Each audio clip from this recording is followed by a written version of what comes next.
This is EMP Reviews with Ernest, Mario, and Pascal. Today we are reviewing the film Dune. So I guess first I can just ask you guys what you thought of the movie. Yeah, we can just, I could start by saying I'm a huge Dune fan. I read the book when I was in junior high, and I love the David Lynch version, and I really like the Sci-Fi Channel miniseries that came out back in 2000. So yeah, I was probably looking forward to it just as much as the next nerd. Okay. But yeah, I liked it.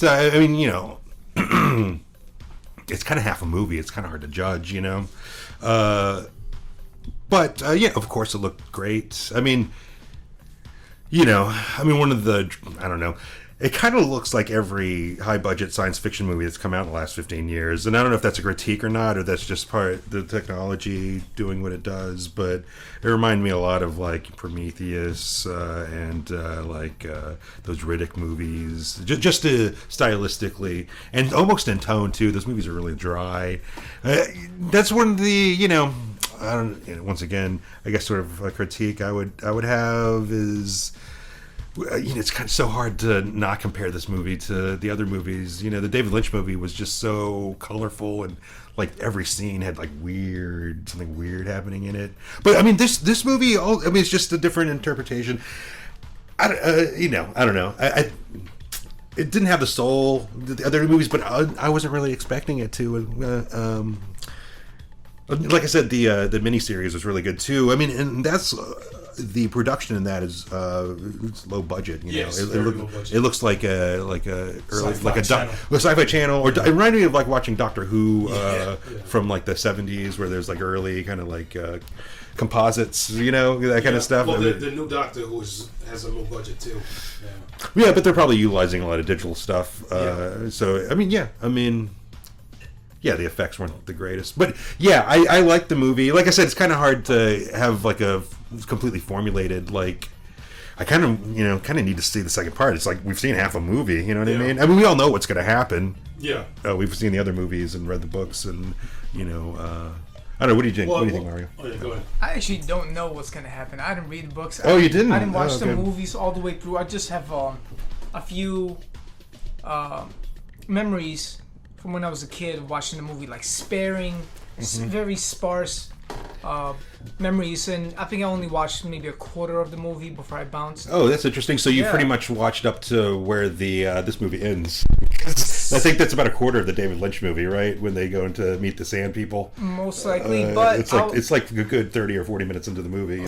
Everything happens very quickly in that movie. I know it's a really long movie, but somehow he's able to compact a lot of. Even from watching this movie, because they don't really get even to the book. They get like, because the book's like what, this big. I don't know. It's like 400 pages, and the end of the movie is maybe like page 150, maybe page 80. Yeah. So that was a rough read for me. Takes a while to get into the momentum of the book, because one of the things the David Lynch movie I think captures is like everything's told in like the third person. Like you get into people's internal monologue every other paragraph in the book, and David Lynch tries to recreate that, and this movie kind of tries to do that a little bit, because there are these weird voiceovers that pop up every once in a while, and you're like, who the fuck's talking? You know what I mean? That's only. I think that was only when Paul was having his visions, right? I feel like it happens a couple of times in conversation. Maybe it's just because it's muffled and I can't hear exactly. I only watched the movie really once. Oh, that is actually one of my gripes. Is some of the dialogue is hard to understand. You have to turn on the subtitles. Well, yeah, I had the subtitles on, so like it seemed like these. I think it was trying to do what the book does every once in a while, but it happens so sparingly that it's kind of confusing, maybe a little bit. Yeah. But it also, this movie, much like Blade Runner, and I haven't read anything that the director said about it, but is very interested in dreams. Even before the logo for whoever produced this, but even before the movie actually starts, like pre-logo, they even have this like small, like really short. There it is. Dreams are messages from the deep, and this is before the Sony or whoever produced Paramount logo comes before on. The logos, we'll definitely get to that. So we're still on your response to the movie. The movie was freaking great. So it's it was incredibly iconic. Visually, it took the whole cake. Yeah. The sound, it made the movie 5 times better. If you're lucky enough to see it in IMAX, then you lucked out. Visuals were stunning. Like I said, it's very iconic. It's definitely gonna be in the consciousness of people for years to come. And it seemed like a stylistic continuation of Blade Runner 2049. That's why the movie kind of feels like we've seen these type of movies before. I think 2049 laid the groundwork. For sure. In some ways, it works as a prequel to the idea because there's the reason there's no robots in Dune is because they rebelled, and that kind of seems like what's going on at the end of Blade Runner. Yeah. Well, apparently, 10,000 years before the events of Dune, machines were completely outlawed. No, yeah, they were outlawed because there was like a Terminator style rise of the machines. That's what's one of the coolest things about this book, like the amount of history that happens before the book even starts. Yeah, is mind-boggling.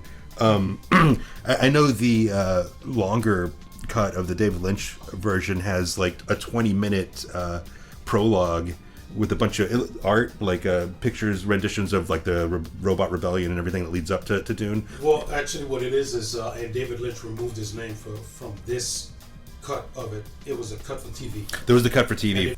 That TV prologue is on YouTube. Oh, it is. But I really like the. I haven't seen that version of the movie in years, but I really like the art. I remember watching it and really enjoying the kind of slideshow of. It does feel like the old style sci-fi kind of stuff. Yeah, like somewhat heavy metal-ish kind of stuff. Yeah, it reminds me. Yeah, it has like the princess's floating head that's like in outer space. Like I think she's the one that's recapping like the prologue. Yes, it's Virginia Madsen. Yeah, she's so great in Dune, and she's only in it for like 5 seconds. Yeah. So as far as my take on it, let's see. I definitely thoroughly enjoyed it. Just like, and I hate to say this, but just like Blade Runner 2049, as much as I like that movie, there wasn't a moment. Because every time I see a Christopher Nolan moment, there's a point in the movie where I'm completely taken in. I can tell it, the opening shot, I was like, boom, I'm sold, With Dune, I guess some of the special effects kind of grabbed me, but I wasn't mesmerized, which is what I'm looking for. And a great movie, but unfortunately, the end fight scene, granted, it's part of the plot from the book, and it's a good ending stop point. You think so? Yeah. It's a little anticlimactic, and it didn't help that Javier Bardem and Zendaya, when they were talking, it was flat. It was flat. There was no voice inflection or whatever the term is, and it seemed like they were just giving rehearsed lines. So I as far as a grade, I guess it will go into grades as the last part of this, so I'll keep that for later. But I would definitely tell anybody to go see it. The problem is as much better as it is as a storytelling plot device for people who aren't familiar with Dune, it's better than the David Lynch version. And I use the term David Lynch loosely because we could get into studio interference. Oh yeah, whatever his true vision for that movie would have been, or well, he actually wanted to do 2 parts, and they said no, and he wanted a longer version. They did on the strip. Yeah. So God, like that's what there's a name for the fan cut, and I don't know what it is, but I've seen it, and it is definitely better. But so yes, I use the term loosely as far as David Lynch version, and the proof of that is when they put on TV, he's like, I want nothing to do with it, I don't know who hates their movie more, if it's David Lynch against Dune or if it's David Fincher against Alien 3, stuff. But okay, so that's my take on it. My main concern for the movie not explaining things well to an average person was mostly due to, I'm like, if it's not going to make enough money, we're not going to see part 2, but thank God it's been announced. It seems like people went and watched it, right? Hey, were there people in the theater when you watched it, Mario? Not that many. What time did you go? We when at night, what day was it? Was it a weekend? I can't remember what day it was. Was there people in the theater when you went? Yeah, Okay. it was Monday, and it wasn't overly packed, but there was a very healthy amount of people who went to see it, which was great. And you could kind of tell, the kind of average age, Yeah, so you're not going to get moviegoer. 12-year kids to go see this movie, and that's another point too. It's not a movie that's going to radiate repeat viewings, unfortunately. Yeah, I it's mean, compared to Star Wars, the Marvel, it's not going to do that. But hey, maybe part made, 2 has all the so far cool it's stuff. made $223 million against a $165 million budget, and that is, of course, they never mention advertising, and it blows my mind that I believe I'm correct with this. Sometimes advertising is another $100 million. Absolutely. Sometimes it costs as much as the movie or more. Which is ridiculous, But okay, so first thing, the first quote at the beginning of the movie: "Dreams are messages from deep," and also the sound that you hear when this comes up is the Sardaukar chant. Oh, right. We're going through their the tradition of war, I guess, is what it is. So I guess I'm not quite sure. Maybe it's referring to Paul's visions. Well, yeah, that's in the movie context for real, but it just ties. I don't know, the director's kind of like auteur, kind of like vision for his movies, together. You mean this is in reference to Denis Villeneuve and not Dune specifically, or what are you saying? Yeah, well, just the director's influence, or I guess, what am I trying to say? He's very interested in movies as dreams, from the movies I've seen. I don't know if he's ever said this before, but like it's interesting he starts this movie with just a statement about dreams. Because that's true. Like when you look at what was the movie with the spiders? It starts with an A, right? I think it's Enemies. Yeah, Enemies. Yeah. And because that was a trippy movie, and Arrival definitely is up. Oh, that Arrival is what I'm thinking of. Yeah. So. Yes, very.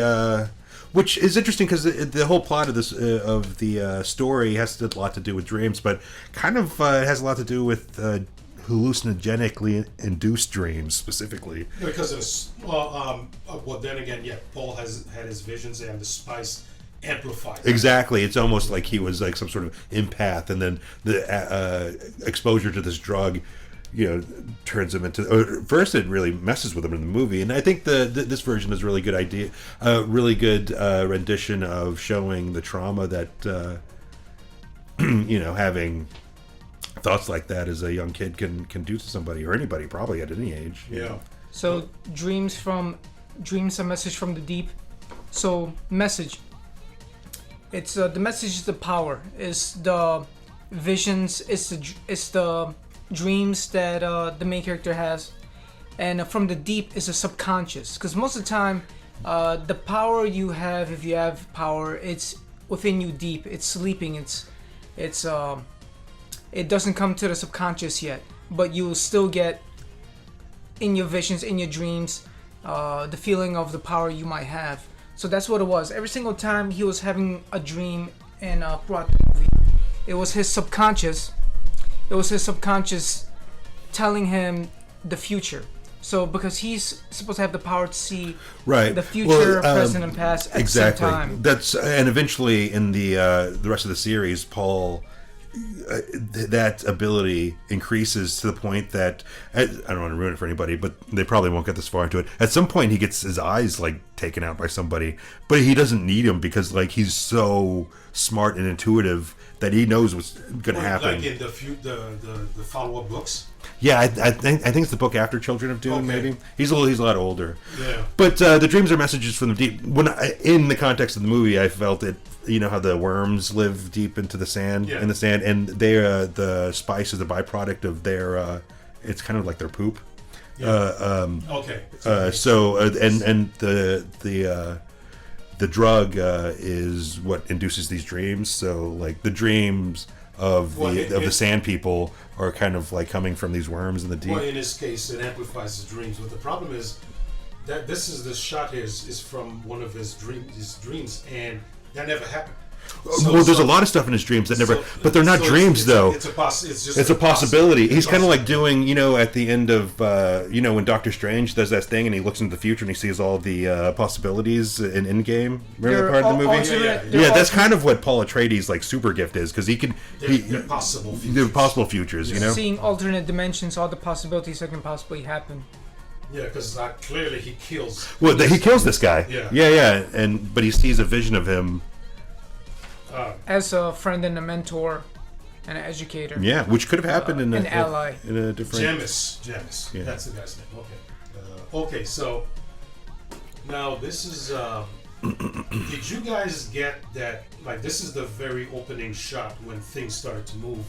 Did you guys get that this thing here and like, because that was one of the machines, one of the harvesters, and this was a Harkonnen soldier guarding it. Uh-huh. And did you guys get that? And that these machines here, those are the same as those. Right. Did you guys got all that? Because I didn't. I mean, that's what's going on. They're harvesting. That's because the Harkonnens are in charge of the planet. So you got all that when you saw it. I knew that was a Harkonnen because I've read the book before. I knew what was going on, and I knew they were doing stuff on the planet. That's my point, though, because I do like the exposition, and it's done in a decent enough place. Oh, right. If you haven't read the book, you don't know what the fuck's going on. Right? Did you know what was going on here, Mario? Did you recognize really, these machines later on? Yeah. No, I didn't. It's but too much, but it looks great. It looks. That's one of the better looking shots in the movie. That's beautiful stuff. But it got the message across. As far as the being downtrodden. Yes, and the mystery was part of the fun. Okay. Okay. And the visual. It is part of the fun of reading the book too. Is like what the fuck's going on and figuring it out. Yeah, well, that's the thing with the book, though. The author can go on and on about what's going on in people's minds and all that stuff. So when you're condensing that into a movie, then your work is... it was a lot easier for David Lynch just to have the voiceover, because if David Lynch had made this movie, it'd be the princess narrating, and the Harkonnens left the planet with their machines or whatever. They would have... although that does happen in this movie a few times, where they kind of just like... It's almost like the Cliff Notes of the first part of Dune in a weird way. Because even it seems like the David Lynch movie goes into more depth. Yeah, well, in here, this I appreciated, which was because when he's looking at this was clearly an exposition tool for the audience. So it's telling you the importance of the spice and all that kind of stuff. He's doing like research on space YouTube. Yes, and once he gets to Arrakis, he continues to watch this quote unquote 3D video, whatever you want to call it. So. That's a great tool for the audience, but again, as well as it is done, it is a lot of information to give to the audience. Because for one of the things that is mentioned is that the Fremen refer to the sandworms as Shaurud, and who's gonna remember that?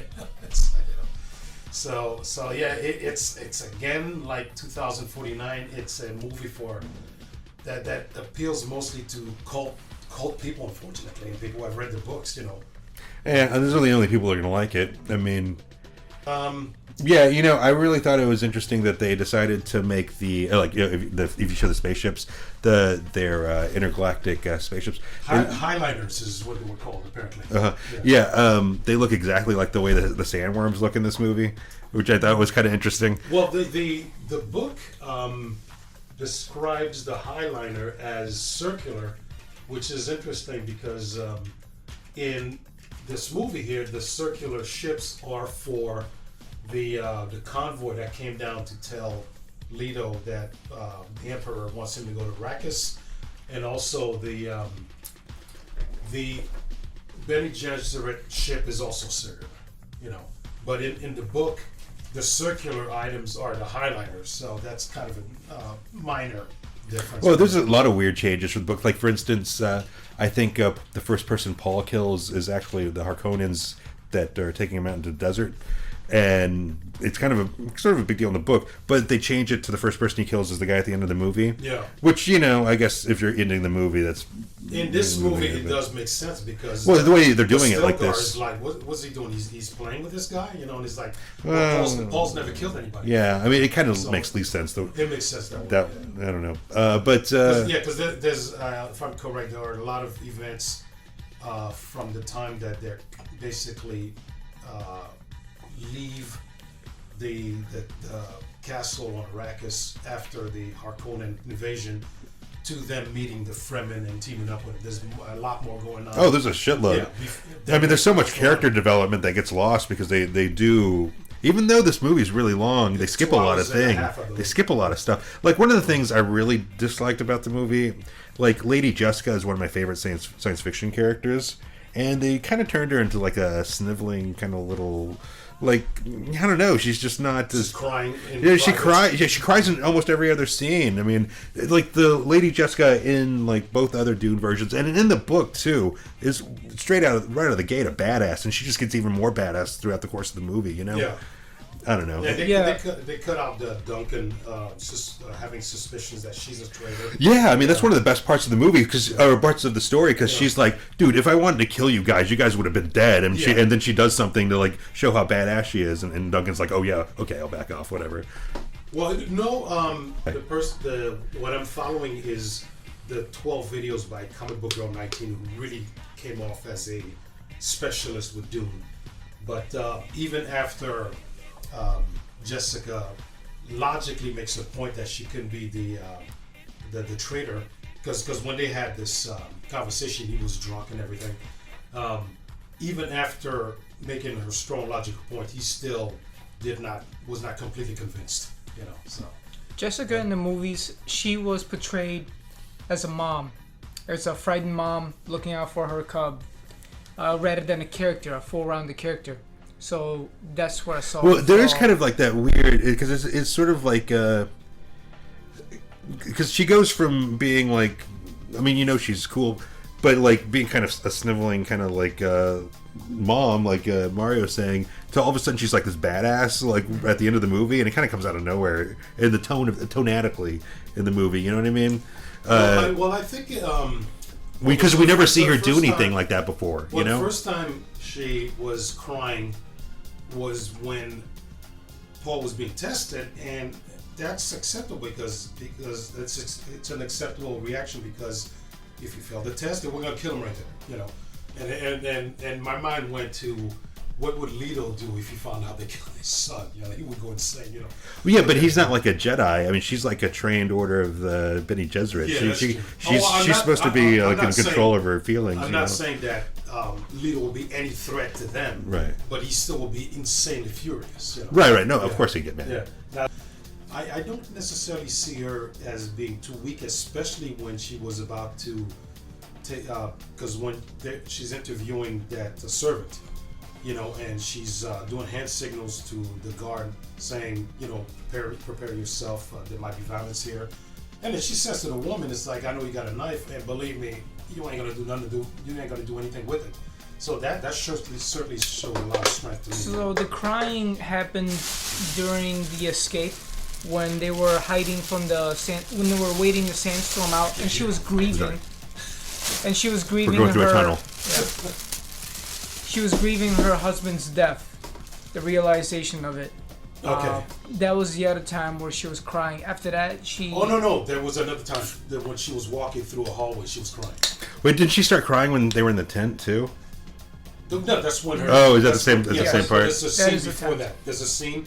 I mean, she cries through the whole movie. That's what I'm talking about. There's a scene like every scene she's in. No. She skins her knee at some point. She starts crying. Yeah. There's a scene where Paul is being tested. There's a scene where they found out Leto's dead, but there's another scene where she's crying too. And it's all behind closed doors and all that stuff, you know. I'm gonna have to watch again to see when that was and what initiated that. You know. But, okay, so let's see. Okay, I mentioned the exposition. I'm glad that Zendaya was in there, only for a short time, because I'm sorry, I'm not too fond of her. I didn't like her in Spider-Man. And like I said, her delivery, her vocal delivery was flat. You know, I think she's great, but it is kind of funny. She's like in all the advertisement, and she's like only really in a story for like 5 seconds. You know. Yeah. So, but that's hilarious. I look forward to seeing I think she was great in Spider-Man. I think she was good in this movie. She's actually one of the. I mean, say what you will about this movie. The casting, spot on. You know, everybody they got in this movie is so good. Well, like I said, I have a problem with Lady Jessica. When Javier Bardem Stilgar who first met Leto, that whole scene was beautiful. It's fantastic, with the spinning and all that kind of stuff. Yeah, I want to see more spitting, cool. Yeah. And there was more spitting. We're looking at some of the transport vehicles. It's kind of funny. It reminded me of the vehicles that the Jawas use in Star Wars, no kidding. And it's kind of Star Wars obviously is a ripoff of Dune. So I like this fact that Dune is maybe starting to rip off Star Wars a little bit. I'd like to think that it was inspired by. I don't know if it's. Rip off might not be a good word, but I mean, come on! It looks like the thing. It looks like the Sandcrawlers from Star Wars, right? When it's first coming out, there's a couple of shots where they look exactly like it. Yeah, I don't. Maybe I'll find the other ones because once they Kind of that one in the background in the center. No. I mean, from that perspective, it looks just like a sandcrawler. Yeah, that's true. Without the wheels, that's true. But because of the fact that it's such a simplistic, angular design, then I think it's just coincidence that. I mean, it could look like anything. Exactly. So. Yeah, how do you feel about the they're in those little bug machines flying around? Do you like those? They look like ornithopters. Is that what they're called? Yeah, they look like butterfly or dragonflies. I like them a lot. I'm a little and this is a minor gripe. It seems improbable that a machine could flap wings as fast as a dragonfly. Oh, that's the one thing you don't believe about this movie. It's like there's no way I knew those wings can flap. I'm just kidding. Do you know what? Okay, speaking of gripes I do have with this movie, you know that one part where they split up. Paul and his mom split up with the doctor lady, and she's like, that thing. It only has 2 seats. It's only a 2-seater, and then she gets stabbed. Yes. I mean, she could have just sat in somebody's lap. I mean, how hard is it to squeeze one more person into one of those things? Very hard. Come on. I mean, like, for instance, like, it can't be much bigger than this, me and Mario sitting next to each other. If it was a matter of life and death, Pascal, you could sit on our lap for 20 minutes. We could have saved your life, If you, Okay, as you say, it's a minor gripe. A minor gripe. It's funny how the future sees itself 100% replicating what nature does naturally to preserve energy, usage of technology, just being very simplistic, and while relying on nature to lay the groundworks and the plans of how the mechanism works. Yeah. Seems that technology will always drive itself to be organic to the point where it is organic, where it can self-replicate, self-grow, expand, fix itself. So you don't. It's almost like a tree that, or seeds that keep on giving. Life keeps getting replicated. It seems like technology is always trying to become an organism in the very end. Well, I will say though, because I mentioned earlier that I wasn't exactly mesmerizing. Like there wasn't a point where I was completely sold on it. But I guess that's inaccurate, because when I saw the whole convoy that came down to announce the Emperor's desire for Leto to go to Arrakis, this whole convoy that was just beautiful. Oh yeah? Especially the helmets. Yeah, I don't remember this part in the book at all. I don't know why it's in the movie. Oh yeah, that's right. It's like this. Like the movie's long enough. Why'd they add this extra stuff? Like, are we ever going to see these characters again? Maybe. Nope. But probably not. Yeah. Because they have helmets on that are. I mean, those are cool looking helmets. Yeah. Because they're so random in nature, and there's so many of them. There's no way we can expect the audience to remember them. So there's just too much variation, even though it's very narrowed down and stylized to a specific degree. Their guard looks like they're straight out of the Death Star. It's very Gestapo-ish. Yeah. And the Catholic Church. Priests. That's why this reminds me of Riddick a little bit, because like Riddick had that like mix of kind of like weird religious sci-fi, vague religious sci-fi stuff. Yeah, well, I do agree with Mario that like that's one of the things I did want to discuss. The guy looks like a priest, basically, but as far as Chronicles of Riddick, it is different in that because it was very ornate and the giant statues and all that stuff. And that's definitely one of the more really eye-popping, amazing things about Chronicles of Riddick is the artistic vision, and it was beautiful, It's I think I like the movie a lot more than it deserves, But With the Chronicles of Riddick movies? yeah, I like it a lot. But it's another one of those movies with a problem of describing things to the audience. It was just kind of Yeah, well, it's a confused movie. I mean, Yeah. it looked cool looking It was movie. great, yeah. But I do watching this movie. I kept expecting to see what's his face running around in the background somewhere. Riddick. What's his name? Wait, what now? Who's the guy who plays the Riddick guy? Big guy, yeah. He's the guy that did the voice of Groot. Yeah, Groot. I'll put it in the movie. I mean, once I rent I'd like to it, see a Where's Waldo cut where somebody digitally added him somewhere in the background of this Dune movie, and be a game try to What, find him. Riddick? Yeah. Yeah, okay. It's kind of funny how the messengers of the Emperor is priesthood, because it's almost like the voice of God, the voice of the Emperor. You send priest-like figures to deliver messages and sign contracts and make things into law, ordain them through God. Well, through the indeed, Emperor. one of the And, sort of critiques that Dune ultimately gets to is that Messiah-like figures are really toxic and dangerous. Yeah, and I don't know much at all about what happens after. Eventually Paul Atreides turns into a worm. Well,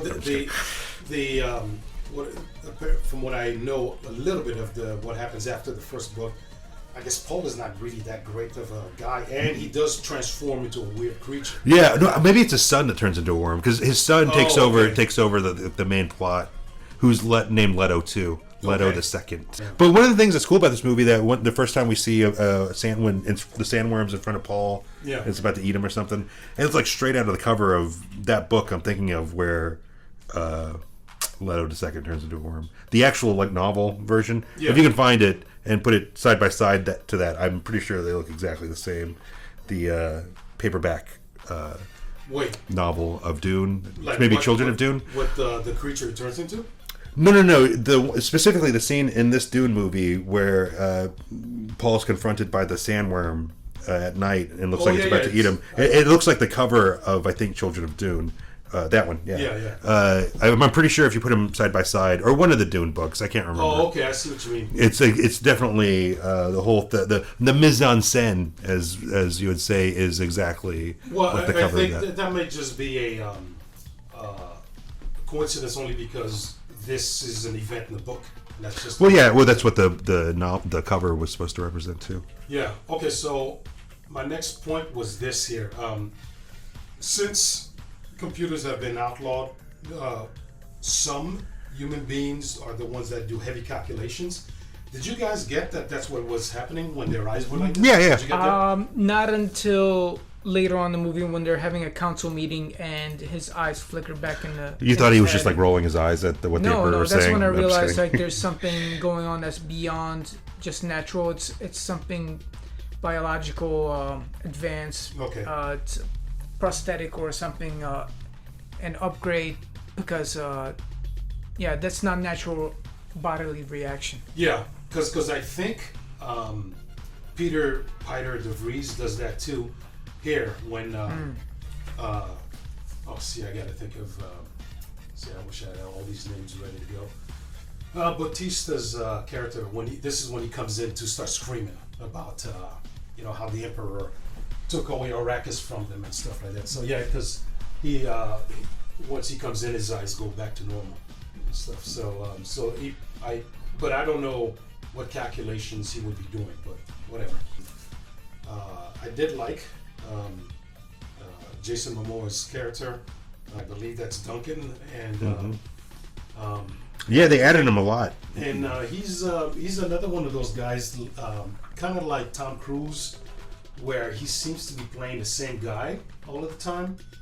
But in this case, as far as Jason Momoa in general, because he works for Aquaman, it worked in that kind of character worked for him in that, and it worked when he was on Stargate Atlantis, and it kind of certainly worked when he was on Game of Thrones. It was just this kind of rough kind of guy, although there was no comedy in Game of Thrones whatsoever, But he was kind of the comedic release a little bit in there. Another point, I did like the closeness between Paul and his father. The way their relationship was portrayed, I thought was realistic, and I bought it. I thought it was well acted and well produced. Okay, so now there was a scene where Leto asks Jessica, if it comes to it, will you protect our son? And she says, with my life. And then he says, I'm not asking you as his mother. I'm asking you as a Bene Gesserit. And she doesn't answer at all. She basically says, this is not you, as if the words that he was saying were out of character, And to me, it seems like, okay, so that's it. To me, it seems like maybe I'm overthinking it, but I thought that because she doesn't answer, she's trapped between her dedication to Leto and Paul, and then what the Bene Gesserit would want. Yeah, absolutely, yeah. And it manifests itself when she has to guard the door, and she pretty much gives her son up to be judged, knowing that he will be killed if he fails. Yeah. Her emotional outburst was sincere, and it was very strong because she knew there's nothing she can do. If she disobeys and doesn't present her son, then everybody gets killed. Yeah. She dies for betrayal. Her son dies for failing the test. So it's out of her power as a Jesuit. Yeah, she will kill her son if she has to, if she's given the order to. Yeah. So my next point was the book, but I got the sense from, and maybe the Dune, the David Lynch movie was more accurate, and from what I remember from what Comic Book Girl 19 was discussing, Dr. Yui's part in the original story seemed to be a lot more than we got in the movie. Oh, for sure, yeah. It was very limited in here. Yeah, I mean, it's one of the things that kind of changed. I mean, you're like, who is it? I mean, I knew who he was because I recognized the little thing on his forehead. Yeah. And I recognized the character from the David Lynch version. But like, I'm sure if you'd watched this movie the first time, you're like, who is this guy?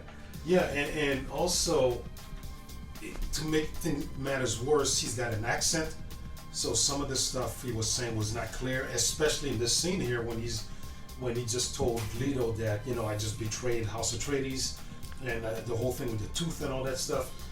I'm afraid that if I didn't know anything about the story, like some of the stuff he said here would have been unclear as far as here's the tooth with the poison, you gotta bite it. I mean, how did that hit you, Mario? This whole thing, did you understand everything that he was saying about his wife? Yes, it was in real time computation, trying to figure out, putting all the pieces together from all the information that was and is presented. So yeah, it was a constant battle to understand all this stuff. Yeah, pretty much being a detective and just putting the clues together as they come along to you, putting the pieces together. So it takes a lot of focus, a lot of you can easily get confused if you're not paying close enough attention, or you just miss a line. Yeah, and also once they come down to Arrakis, and after the battle is over, he tells Vladimir, I disabled the shield. First of all, when these things were coming down, clearly this was to show that the shield had just been deactivated. Did you get the sense that that's what it was happening? Because you hear... Probably not. Yeah, exactly. I might have missed it. That, and then the concept of the Doctor completely taking over a dozen people who are maintaining the shield. Like he's supposed to be able to do that all by himself. That seemed to be a little hard to believe to me. It was. Yeah. For a doctor to, unless he was trained and taught by the competition, the rivals. The Harkonnens. The Harkonnens. Unless he was well educated, well trained how to do all that. Yeah, they pronounce Harkonnen a little weird in this movie, don't they? Harkonnen. Is it Harkonnen? Yeah, I didn't. So which one's the right one? I mean, I'm gonna keep saying Harkonnen because that's easier. I think Harkonnen is correct, so I don't know that's another. I did like the version they had of the Baron in this movie. I thought it was hilarious. Oh yeah, Stellan Skarsgård. He kind of reminds me of Colonel Kurtz in Marlon Brando in Apocalypse Now. He's just like this bald, fat guy, just like overly kind of like dramatic about everything. But he's he's one of my favorite parts of all the versions of Dune. The guy, whoever they get to cast him, is always a character. Yes, and then back to the Doctor, in the book as well as the Dune Lynch. As far as the Lynch version of the movie, his death is more meaningful. And here, it's quick. Yeah, it's pretty quick. In the book, he says, first off, Peter de Vries kills him, and the setting's the same. Leto is practically, he can't move. He's paralyzed. In the Lynch movie, he stabs him from behind. But so before he dies, he says, "You think you've defeated me?" And in the book, the regaining of Arrakis by the Harkonnen is supposed to be a major win for the Vladimir. And one of the things that kills that is the fact that the Doctor says this, and Vladimir becomes paranoid. He's like, okay, he just said, you think you defeated me, so it makes him think he probably set some stuff in motion, and so now he's worried. And there were other things too, like the ring was supposed to be something he really wanted. They didn't put that in the movie, and of course, Paul and his mom have escaped, so he doesn't have them, so they don't really.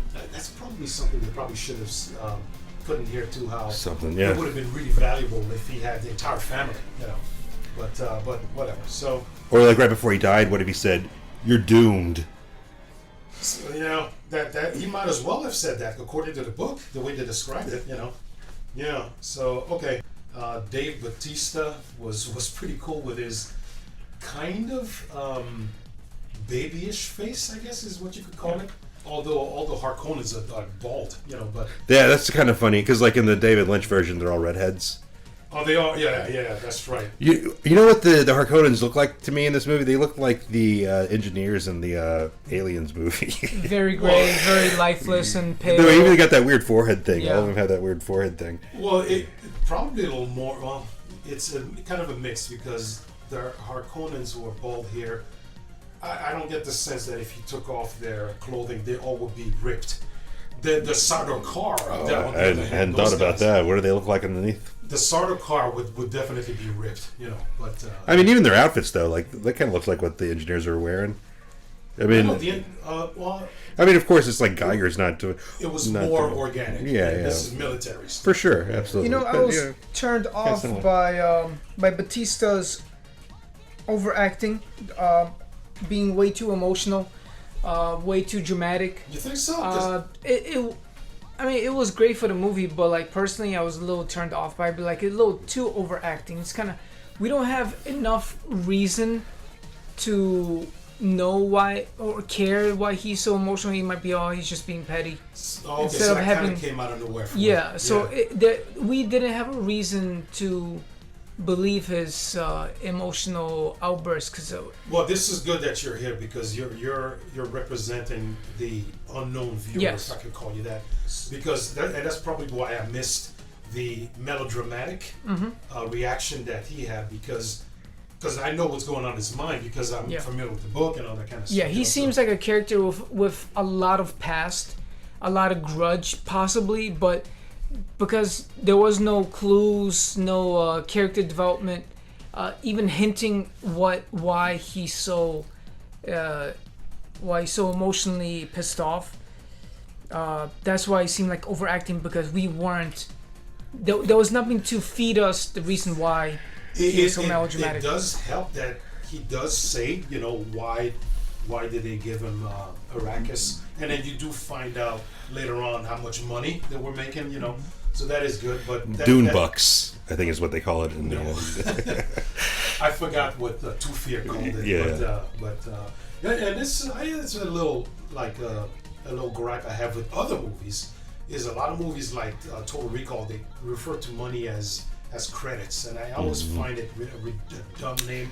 I'm like, why don't you just give me a number, you know? But this is so far into the future that year 10,000. Yeah. I forgot the name of the currency, but They have some weird name, like everything else in this movie. So. Yeah, but it's acceptable. I like in Shadowrun they called money new yen, like you know how Japanese is yen, and this is the new yen. Yeah. Well, it's funny because I'm watching Squid Game, and won I think is the name of the currency in Korea. And when I first saw that, I'm like, I thought somebody screwed up with the subtitling. I'm like, what's one? I'm like, One what? Yeah, exactly. Yeah. But, how many? Okay, that's funny. so, No, yeah, maybe if they gave this guy the Drax you're doomed line, or how about this? What if he said in the movie at some point when he killed somebody, "You just got doomed, motherfucker." Okay, sure. Okay, so some facts about the Vladimir suit and some of the problems Stellan Skarsgård had. I'm sure you could guess that this was no fun for the actor. Yeah, well, this part specifically reminded me of Apocalypse Now, because there's that one part in Apocalypse Now where Martin Sheen comes out of the water, but he looks just like Marlon Brando does in that movie with the shaved head and the weight and being kind of like topless and stuff. Yeah, and I guess I should have guessed this, but and maybe Mario, you caught it, maybe not. That this disgusting tar bath is to clear up the poison from the cracked tooth. Did you pick that up? They kind of gave away subtle visual hints that this is medicine. Like it was in the vials, and it was getting inspected in small batches, and then him being inside the same liquid, being completely submerged underwater, because just like in Dragon Ball Z or any other futuristic movie, if you're submerged by a liquid, then it's healing you just like a pressure... Empire Strikes Back? Yeah, just like a pressure cooker would cook its ingredients in in like a sphere, 360-degree sphere, three-dimensional sphere. Same thing with the liquid, healing you from all dimensions. Okay, cool. The fat suit for Vladimir, 7 months to design. Wow.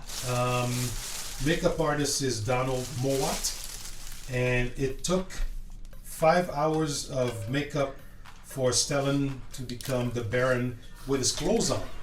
But when he's naked, 6.5 hours to put him in that suit. Oh, really? Yeah, and you can barely tell, which is kind of fun, Yeah. So. The steaming part. Me.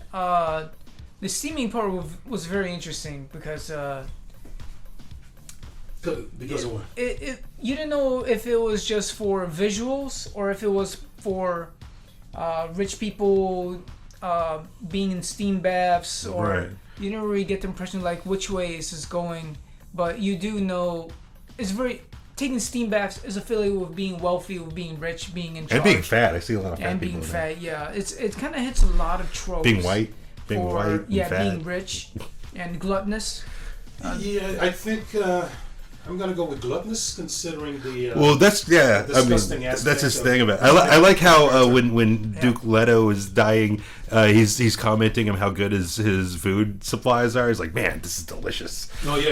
It's hilarious. It's like one of my favorite parts of the movie. And that table. That table's like a mile long. And stuff. That whole scene was pretty funny. Yeah. And I like how he uses his floaty device to hide at the top of the room to get out of it in this version. That's pretty cool. That was and that actually, I'm trying to remember how that was done. I do recall how that was done in the David Lynch movie, because he was just he's farther back, because the Duke was hallucinating. He thought the hold on. What I'm saying is, Yeah, I do recall that Leto had a hallucination, and he thought he was looking at Vladimir. Right, and But the only reason Pyre de Vries is the only one that got hit was because of distance. But the cool thing in here is it took over the whole yeah, room. it killed everybody in the room. And they introduced the fact that Vladimir had his own shield, which was great because that is not from the book. That was very creative. Yeah, I don't remember that at all in the book, or any. I don't remember him wearing a shield at all in the David Lynch movie. Yeah, no, and so that was a great. He probably change. could have used it at the end of the movie. That was a great. That was a great change from the book to this new adaptation. It was kind of cool. Yeah, he seems a little bit more sinister and less crazy in this version. Yeah, and I like the spine lights coming on when he starts anti-gravitating, floating against the laws of gravity, which was kind of cool. Let's see. I do wish he was a redhead. Yeah. No thanks. The scenery, the Harkonnen scenery in the David Lynch movie is disgusting. The green kills me. Yeah. Apparently, one rumor is that the reason why his skin was so disgusting is because at the time AIDS was becoming an issue and it was associated with being gay. And Vladimir has sex. Well, he's a pedophile. Yes, with his nephew. And, Well, generally, he's just a pedophile. yeah, and so this is a rumor. They're saying that they associated AIDS with him being sick, and so all that. No, I remember that's in that the whole book too, where he has like really bad skin. Well, It's basically like really bad acne. Okay, but They're like popping his zits. This is just one rumor, and when he rips out the heart pump. Yeah, the heart plug. Now, is Yeah. that? I don't think that's from the book. Yeah, I think that is in the book. Yeah, Okay, all I'm right. pretty sure. I'm not sure. Which we haven't seen it in this rendition yet. Maybe we'll see the heart pump in part 2 or the heart plug. I guarantee you, they're not going to bring that. Come in. on. So no. advanced sexual diseases. Yeah. Oh yeah. wow. Yeah. Well, I mean, I think that Well, his no, skin no. is caused by some sort of VD, though, so it might be Yeah. in the space of the book. Okay. It's I'm valid. gonna put up the because the person that discussed that was YouTuber Oliver Harper. So I'm gonna make sure. Oh, I know Oliver Harper. Yeah. Yeah. So his review on Dune is pretty spot on too. I think I watched it. Yeah. One of the main problems that people had with Dune was The Empire Strikes Back. No, Return of the Jedi had come out at the kind of same time, Well, yeah. and the special effects in that were amazing. So Well, people- David Lynch was supposed to. but They when wanted him to when direct they it. compared that to what was going on with the David Lynch Dune, there was like special effects are shit in here, basically, like so. But sometimes it's good and sometimes it's really bad, and so that's what Oliver Harper was saying, and you could tell. Yeah. No, I like him. I like Oliver Harper. He says some good stuff sometimes. Yeah, but okay, so now I listened to the Hans Zimmer score by itself before I got a chance because that was released. Before the movie, huh? It was released on YouTube way before the movie. Oh, really? Yeah. So I listened to the whole thing, and it did not grab me at all.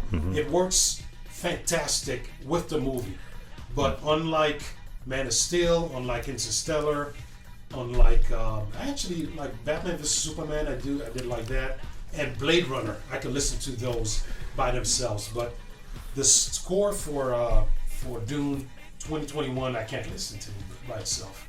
So the soundtrack in the movie, I haven't heard the actual soundtrack on YouTube, but I imagine that from how I saw it, it seemed like you just have to have a really great sound system, and it has to be blasting to hear all the subtle intricacies, all the layers. It's got to be in high definition because you never know. The soundtrack version, the audio might have been compressed, so you lose a lot of small intricacies that you pick up in the movie theater. Well, for myself, I think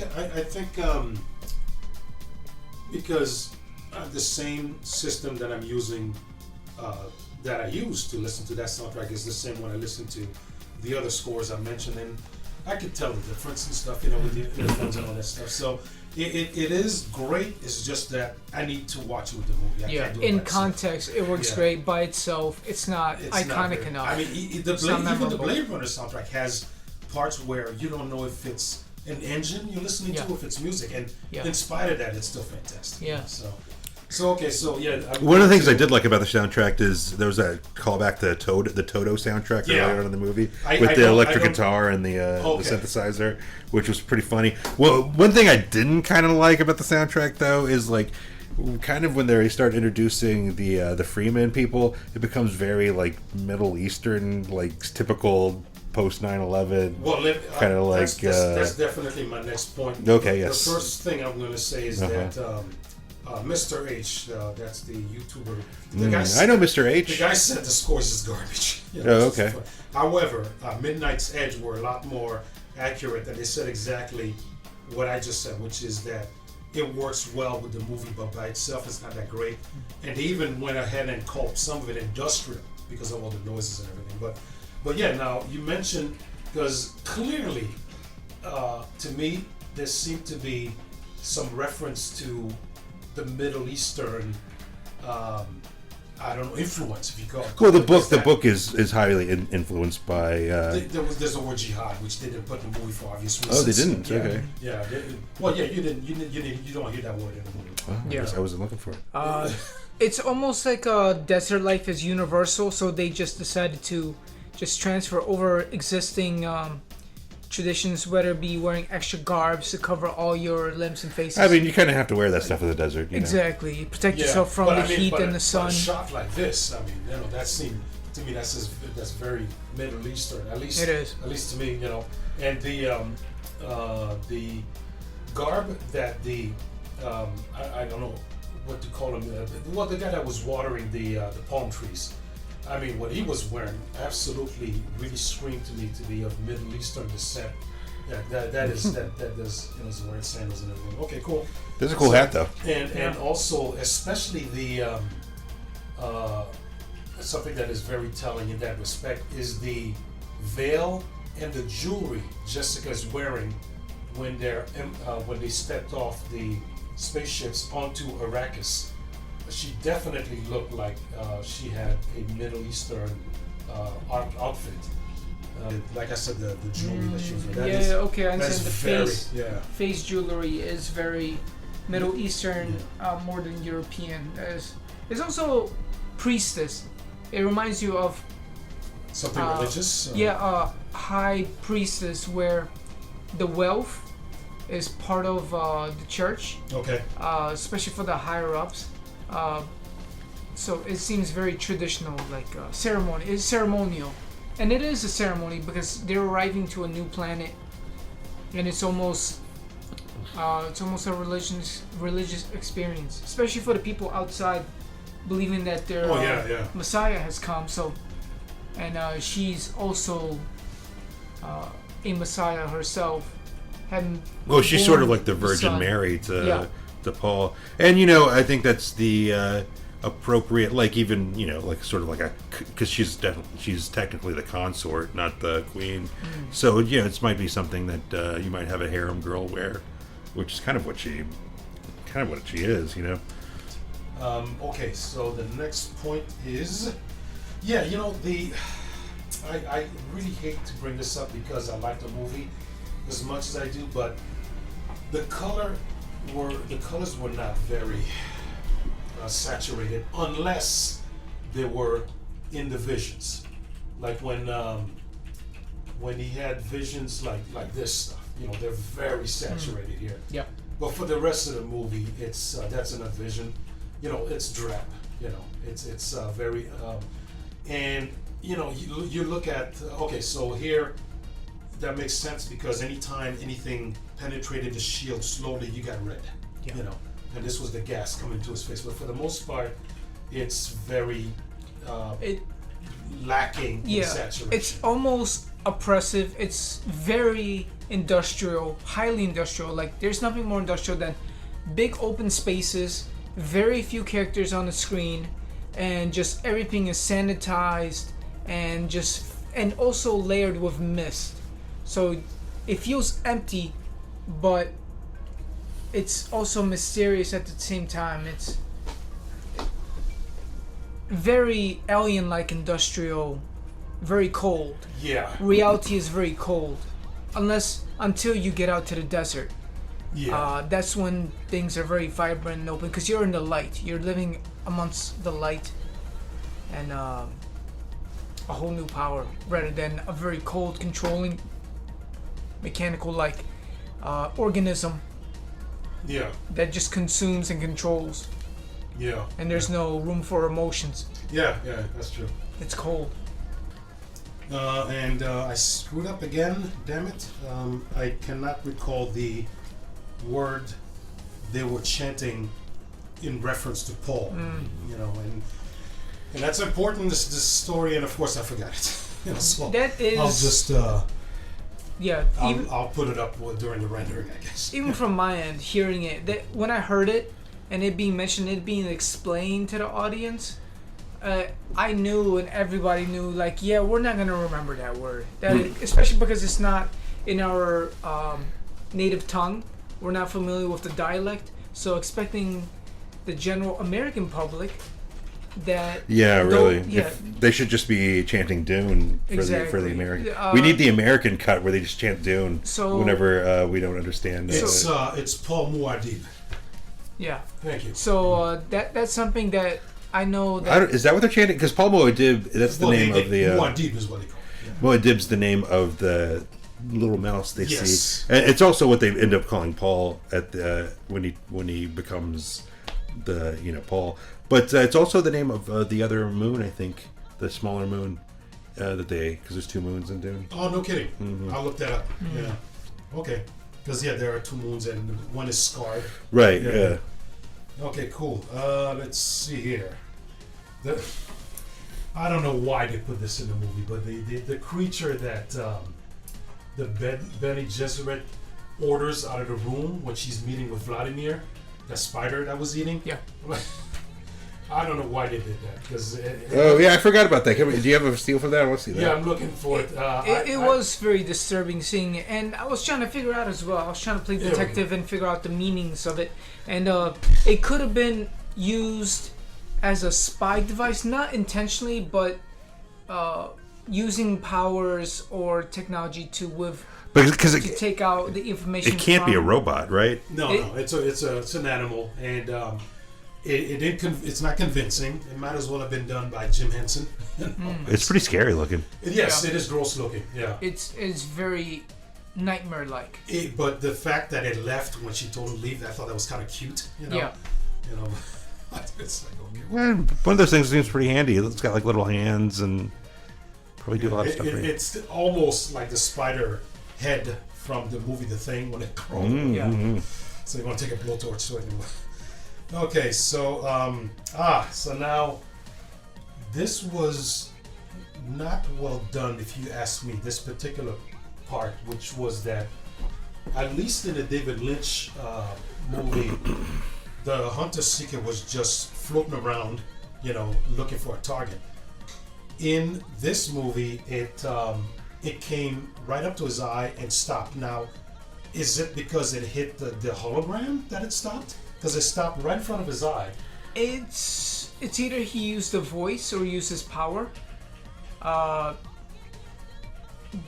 it seemed like it was the effect of him using his powers to protect him rather than the shield. Because he seemed very in control and not scared because he had. I don't think those darts work against the shield too, because they when they get up to you, they slow down. Yes, they do stop and slow down. I think they're. I gotta keep my head on the microphone. They're designed to slowly make their way in, which is the only way to get through the shield. The good thing about that though is that because it's a slow process, Duncan swiped that one that was fired at him away. But if it's behind you, which is what happened to Leto, then you're screwed. I can't find a logical reason why it came straight. It zoomed straight for his eye. Paul didn't move, and then it just sat there. If it zoomed straight at him, and the servant came in to interrupt that, then that would have made sense. But it stopped, and then she came in. So it's the weirding way. He didn't use his voice to stop. Well, I mean, there's other ways. How they can like slow down their heartbeat and their body temperature and stuff like that. But it's almost like he used his powers and he knew the future. He knew what it was going to do. It's almost if the plot would suffer if he died right there. Yeah. Yeah, but I really think it was. But there was no. To me, I didn't see any evidence that there was any anything that he did, whether it's mystical or whatever, or heartbeat or whatever. It just stopped, and it's a plot hole to me. You know, so I don't know. I look at it as if you're that confident staring something down, then you must have foresight to give you that confidence.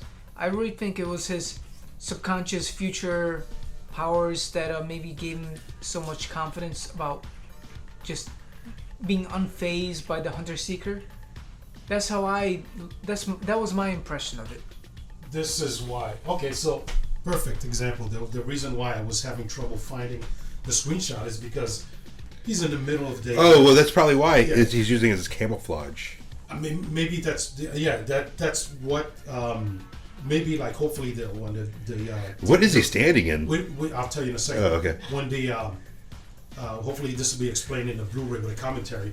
I think that the projection I think interfered with that's what it was. Hunter Yeah, Seeker. it couldn't tell the difference between the holographic projection and the real Paul Atreides. That's the only explanation I have. You know.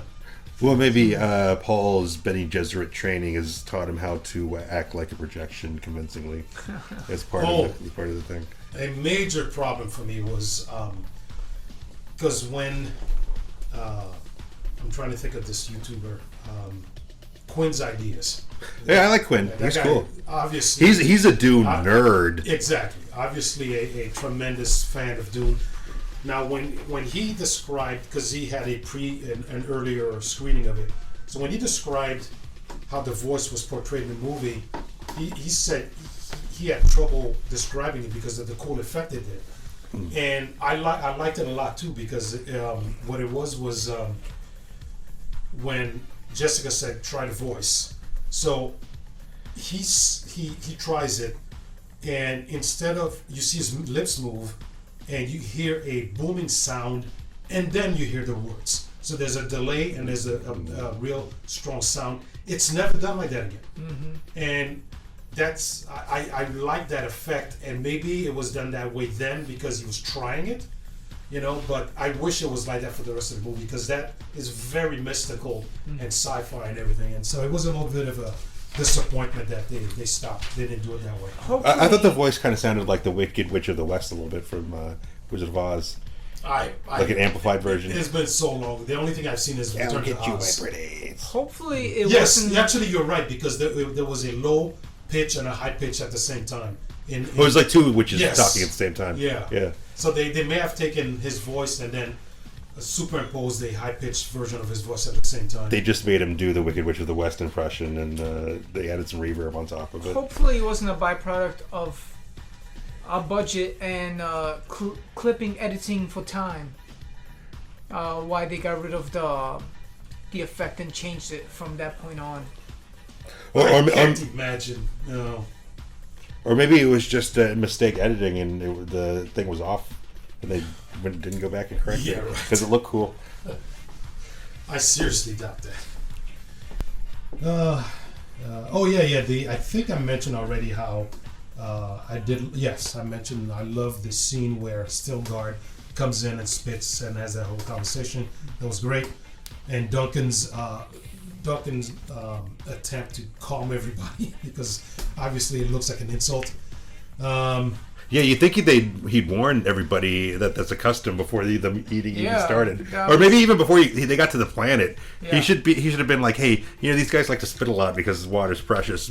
If anybody spits at you, in general. I mean, they did document them. They have a whole bunch of information on them, but maybe it was just. You think some of those guys watch those documentaries, not just Paul.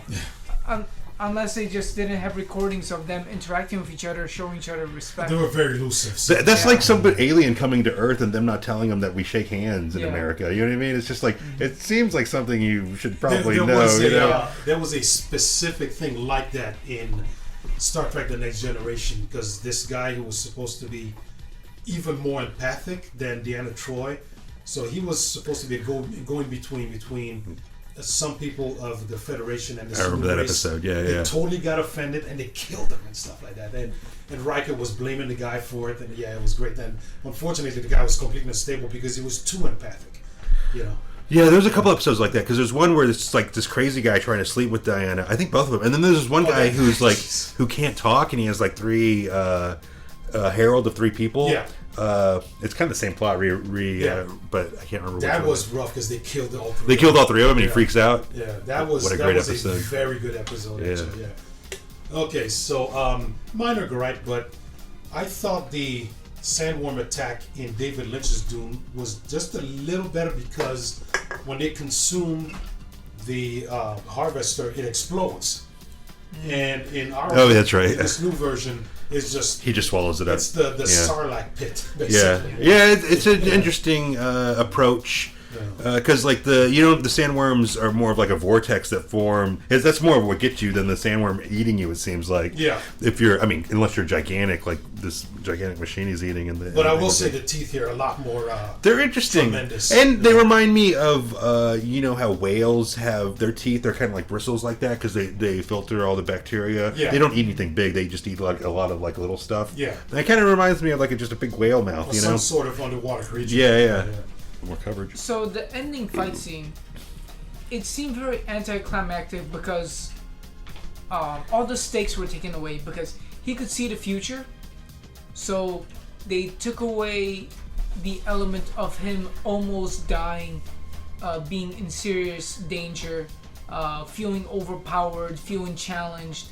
All that was taken away because he could see what was happening before it happened. Giving him this confidence that he could win, he was in control. And we all knew he wasn't going to die because there's a part 2. But do you know what's interesting? I'm kind of curious what they're going to do because like both the book, the Lynch movie, and the sci-fi movie, they all ended in another knife fight. So is the second part going to end in a second knife fight, which might be awesome, I guess. But like, well, it certainly has a hell of a lot more, not symbolism, but importance. It's a really important knife fight. He fights Sting. Exactly. Yeah. They don't call him Sting for nothing. You know what I mean? You know what I'm saying? Yeah. Shoot, that's another name I should know. Is it? It's David Bautista's character that he fights, right? In this story. No, it's his brother. That's right. The Sting. And we haven't seen him. We haven't seen him. He's not in this movie, even though he's introduced earlier in both versions. Because like the character he's playing in the David Lynch version, it's the guy who plays Pluto from Popeye. You know what I mean? That big guy. Yes. That's the guy Drax is playing in this movie. And Sting plays his brother, who's just a skinny version of Drax, really. But we'll see who plays him in the. Hopefully they didn't erase his character completely because he's one of the coolest characters ever. Originally in the Jarodowski version, it was supposed to be played by Mick Jagger. It was funny they got another rock star to play him. Yeah. Yeah, Sting, that whole the whole documentary as far as the enormous effort that Jodorowsky went through to make that movie and the possible casting.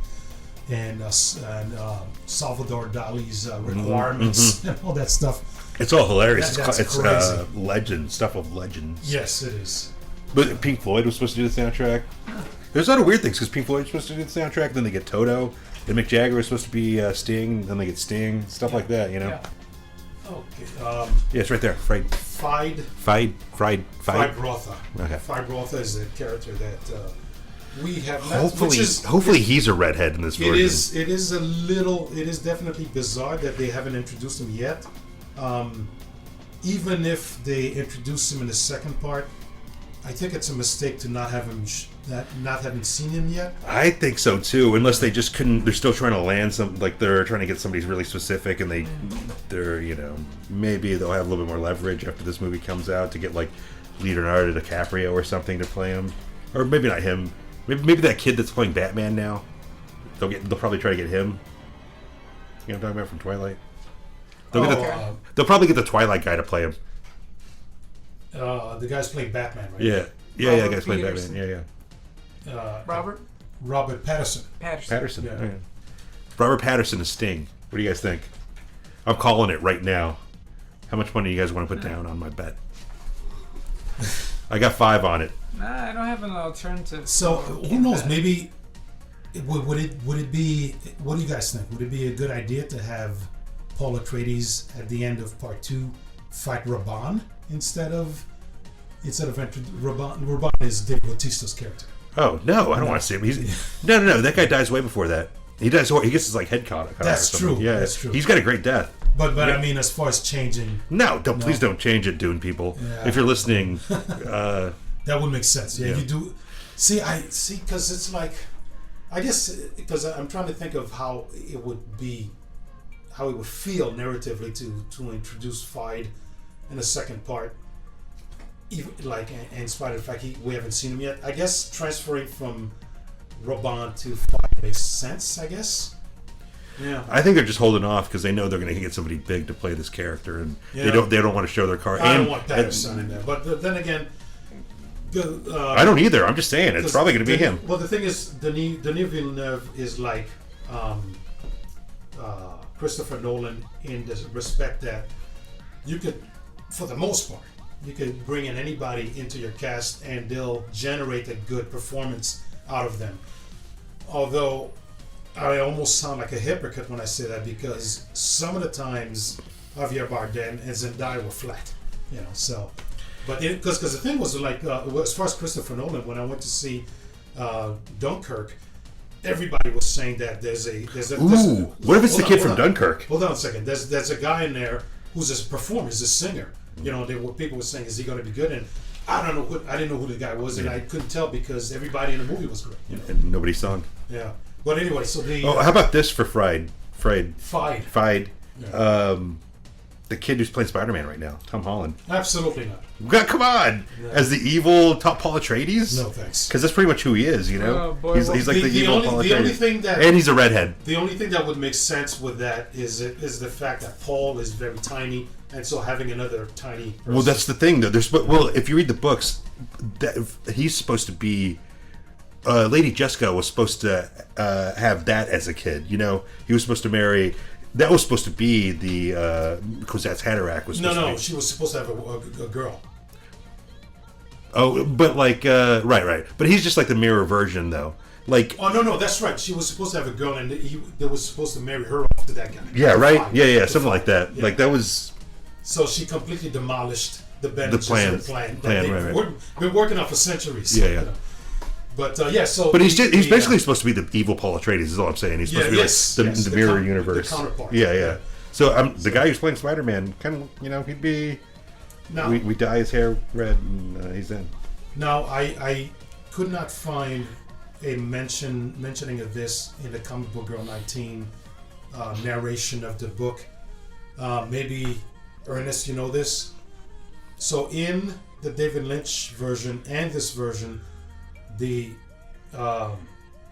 sandworm seems to stop in front of Paul when it had a chance to kill him. Mm-hmm. So was there some sort of connection there, especially when it started to make that repeating kind of almost laughing sound? Yeah, that's a cool part. That's one of the best parts of this movie. Yeah. What's going on there? It does move away, but that's because the thumper. The thumper, right, takes off. But I think even before it heard it, it stopped in front of police. Yeah. Now, was that... Does this weird, Jabba the Hutt laugh. Is that what was supposed to be? Or maybe he was sniffing Paul? I mean, what is going on? Yeah. No. Well, that's it. What is going on? What is going on? So was it a psychic connection? I don't know. I mean, that's one of the mysterious things about this movie. Because the Fremen see Paul as Muad'Dib because the Bene Gesserit sold them that tradition. Right, it's planted.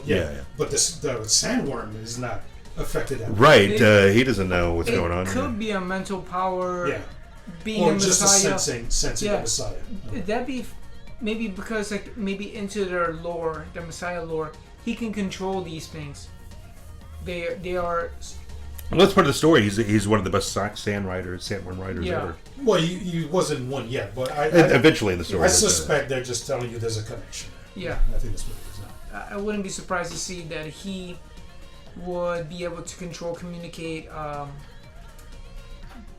use them as an asset, be in control of them for the future of the franchise. Yeah. Or maybe the sandworm just got caught on something, like below the surface, like a really sharp rock. Yeah. Well, they were heading for the rocks, but right. I mean, they're not there yet. But you don't know what's happening underneath the sand. No. So. What I thought about Dune was the visuals were very striking, very iconic. the music added onto the film made it way more dramatic, but it seemed lackluster in how epic it was. The war also was very subdued between the two warring factions. It seemed like a slaughterhouse.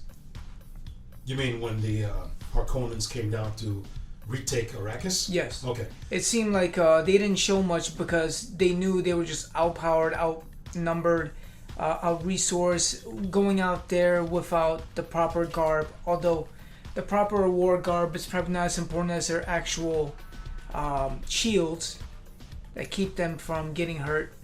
I thought the scene was very brutal. Perhaps it could have been longer, but I mean, you know, the for one thing, the different type of mechanism that came down to destroy the Atreides ship looked amazing because they penetrated their shield and it boomed. The one ship tried to take off and came back down because it exploded. There's a scene, I didn't take a screenshot of it because it doesn't look that great, but I will probably put it in the final video. There's a scene where there are hardly any lights and the Harkonnen ships are flying with their lights. That looked beautiful. The explosions were very convincing. I did like it. Perhaps it could have been longer, but I was satisfied with it. And unfortunately for the average viewer, I guess this is more of a thinking piece. So the action stuff is added intelligently and not overdone. Yeah. Yeah. So I don't know. I think it was okay in that respect. Yeah, because the fight was not about the soldiers and how they're outnumbered and outpowered, but about the dynasty and their survival. I will say this though: they made a big deal about hiring the Sardaukar, or maybe they were ordered by the Emperor, because the leader says, if he says, well, it was weird because first when Peter de Vries is there on their planet, and I will put the name of the planet in the rendering place because they announced it in the movie. The leader's like, you know, the Harkonnens have enough battalions already. Why do they need us? You know, and then 5 seconds later he goes, well, if the Emperor wants us there, then we're going. I'm like, dude, what happened to your problems with going there? You know, but anyway, so he agrees. And the weird thing is that they do add to the battle sequence, but they don't feel like they're an enormous addition to the Harkonnens, you know. So, but I don't know. I love their suits look pretty cool. Yeah. And when Duncan Idaho dies, that whole sequence was kind of cool. Although it cried just a little bit. It felt a little like claustrophobic. Yeah. You know, because it was in that hallway. Yes. You know, but one thing I thought that was kind of funny that the director chose to, you know, for his career movies, chose two bombs, epic bombs from the 80s, you know, that are now regarded as like some of the best things to come out of that decade, you know, because Blade Runner, notoriously bombed, you know, those Dune too, you know. But those projects are brought to him. He doesn't seek out. And but it's interesting though, isn't that interesting? Yeah. Well, it fits studios approaching him with these franchises. It means that they know they have a good artist. Yeah. Or they've run out of ideas because they're just rebooting stuff. People keep saying that Hollywood is out of ideas. I'm just kidding. But I mean, that is something that some people say, and I disagree with that. There are a ton of reasons why they're afraid to take a new franchise, a new book or whatever. You know, and although they just did the Foundation TV show, which is a completely new franchise, it seems like the very same people who are invested in Dune are also invested in the Foundation. So it doesn't seem that much of a risk, and the show sucks anyway. So I don't know if you guys seen it, you know. But and then Queen's idea is to evidence of that is Queen's idea is definitely involved and interested in Dune, and he's all over the Foundation also. And I love the first episode, and then after that, I was out of there. You know, big spoiler. The character played by Jared Harris, who is the guy that I started watching the show for, gets killed in the second show. You know, I'm like, I'm out of there. You know, just forget it. Second. Well, yeah, I would. I mean, I'd like to mention, you know, this year in addition to Dune coming out, there's a movie that came out that was called Planet Dune or Dune. Dune Planet Dune. I believe Quinn's ideas mentioned that as a joke because it's the company. But it's well, yeah. I mean, Asylum puts out a bunch of, you know, straight to DVD. Straight to DVD. I guess they would call it. They call them kind of. Are they mockbusters or they're? There's a term for this. But I don't know. I'm surprised intrigued. I might check it I out. don't get sued. You know? Maybe we'll do a review of that movie in the future. Absolutely not. Come on. Planet Dune. It's about a bunch of people that go to a planet that has giant worms. Ghost in the Shell is what I like to do next. All right. We're doing Ghost in the Shell next, guys. Okay. And until next time, Dune you later. Take it, Dooney. Okay. I guess we're done. Thanks guys.